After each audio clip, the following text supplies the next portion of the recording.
Assalamualaikum warahmatullahi wabarakatuh. Halo teman-teman semua, pada kesempatan kali ini saya bersama rekan-rekan saya nantinya akan memperkenalkan sekaligus menjelaskan terkait strategi manajemen iPhone di era digital. Sebelumnya kami dari kelompok 8 beranggota dari 3 orang. Yang pertama ada Nabila Dwi Amrawati, kedua ada Fikri Firmansyah, dan yang terakhir ada saya, Sardiansyah. Baik, untuk mempersingkat waktu, kita langsung masuk ke pembahasan yang pertama.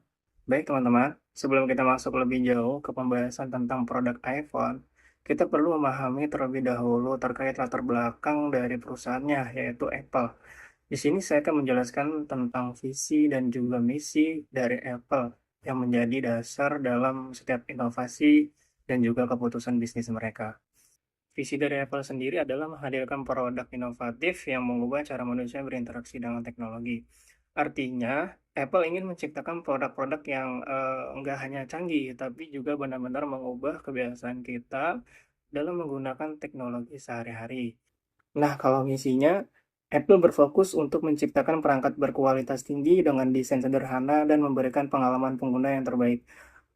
Kalau teman-teman lihat, produk Apple itu selalu terkenal dengan desainnya yang minimalis, elegan, dan juga mewah, dan juga sangat mudah dalam pengaplikasiannya. Apple sendiri juga selalu berusaha menjaga standar kualitas yang tinggi di setiap produknya, mulai dari hardware, software, sampai juga pelayanan penjual yang sangat baik dan juga sangat ramah. Baik teman-teman, untuk analisis yang pertama adalah kekuatan. Kalau kita bicara tentang kekuatan, iPhone dikenal sebagai salah satu produk yang sangat inovatif. Karena setiap tahunnya Apple selalu menghadirkan inovasi baru, baik dari segi desain, teknologi kamera, sistem keamanan seperti Face ID, sampai performa chip yang sangat cepat dan efisien. Selain itu, iPhone juga punya satu keunggulan besar loh, yaitu ekosistem Apple yang sangat kuat. Nah, eh, dari sini mungkin menjadi salah satu alasan mengapa masih banyak orang yang menggunakan produk-produk Apple. Setelah kita membahas tentang kekuatan, selanjutnya ada kelemahan. Tentu saja nggak ada produk yang sempurna ya. Kalau kita melihat kelemahannya, iPhone ini punya harga yang relatif mahal dibandingkan dengan brand-brand lain. Ini tentu membuat sebagian besar orang, apalagi di negara berkembang, merasa berat untuk membeli iPhone. Selain itu, Apple juga cukup bergantung pada produk iPhone sebagai sumber pendapatan utama mereka. Artinya, kalau misalkan penjualan iPhone tiba-tiba turun, ya itu bisa berdampak besar bagi keseluruhan bisnis Apple. Sekarang kita masuk ke peluang yang dimiliki oleh iPhone. Pasar negara berkembang seperti Indonesia, India, dan beberapa negara di Afrika sebenarnya punya potensi besar untuk pertumbuhan smartphone. Jumlah pengguna internet di negara-negara ini yang terus bertambah juga, dan ini menjadi peluang buat Apple untuk memperluas pasarnya. Selain itu, Apple juga bisa terus berinovasi dengan mengintegrasikan teknologi baru. Nantinya teknologi ini bisa membuat iPhone makin menarik dan meningkatkan pengalaman pengguna. Yang terakhir adalah ancaman. Kita lihat apa saja ancaman yang dihadapi oleh iPhone. Untuk saat ini, persaingan di dunia smartphone makin ketat. Brand lain seperti Samsung, Xiaomi, sampai Google Pixel terus berinovasi dan menawarkan fitur-fitur canggih dengan harga yang relatif lebih terjangkau. Selain itu, Apple juga harus menghadapi berbagai regulasi pemerintah di banyak negara yang bisa saja berubah sewaktu-waktu.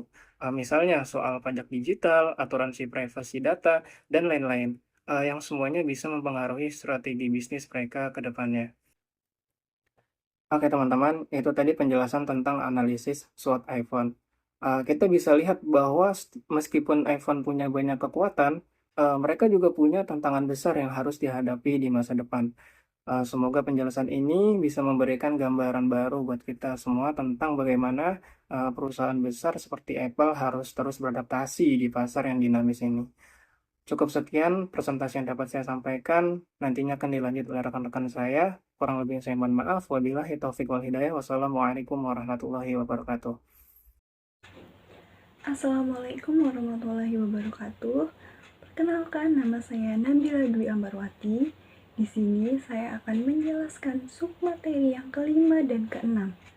Submateri yang kelima yaitu inovasi dan riset atau yang biasa disebut R&D. Poin yang pertama, Apple berfokus pada R&D untuk memperbaharui fitur seperti kamera dan baterai. Poin yang kedua, teknologi seperti AI dan machine learning terus diintegrasikan ke dalam iPhone. Submateri yang keenam yaitu evaluasi dan pengendalian. Poin yang pertama, Apple mengevaluasi strategi lewat laporan keuangan dan umpan balik pengguna. Poin kedua, produk disesuaikan berdasarkan kebutuhan pasar dan tren terbaru. Assalamualaikum warahmatullahi wabarakatuh. Perkenalkan, saya Fikri Firmansyah. Di sini saya akan melanjutkan untuk pembahasan mengenai materi Apple Incorporate dan strategi manajemen iPhone di era digital. Untuk poin selanjutnya yaitu ada strategi diferensiasi, di mana Apple ini membedakan iPhone dari para pesaing-pesaingnya. Dengan yang pertama yaitu ada desain premium dan material yang berkualitas. Yang kedua ada inovasi teknologi seperti chip iSeries dan Face ID. Dan untuk yang ketiga yaitu ada ekosistem yang terintegrasi seperti iCloud, App Store, dan lain-lain. Sehingga dengan ada strategi ini dapat meningkatkan nilai produk dari iPhone tersebut. Untuk poin selanjutnya yaitu ada strategi pemasaran dan distribusi. Pada strategi ini ada beberapa poin. Yang pertama yaitu ada loyalitas yang tinggi, di mana Apple akan memanfaatkan kesetiaan konsumen pada iPhone. Dan yang kedua ada pemasaran yang eksklusif, di mana Apple akan melakukan event peluncuran atau event launching untuk menciptakan hype yang besar. Dan untuk poin yang terakhir yaitu ada distribusi yang luas, di mana iPhone ini akan dijual melalui App Store, website, dan mitra-mitra resmi dari Apple tersebut. Untuk kesimpulannya, manajemen strategik iPhone oleh Apple Incorporate merupakan contoh nyata bagaimana perusahaan teknologi global dapat mempertahankan posisi dominan melalui pendekatan terintegrasi dan berorientasi pada masa depan. Strategi Apple ini tidak hanya berfokus pada pengembangan produk, tetapi juga pada penciptaan nilai jangka panjang bagi konsumen dan pemangku kepentingan. Sekian dari kami, terima kasih. Wassalamualaikum warahmatullahi wabarakatuh.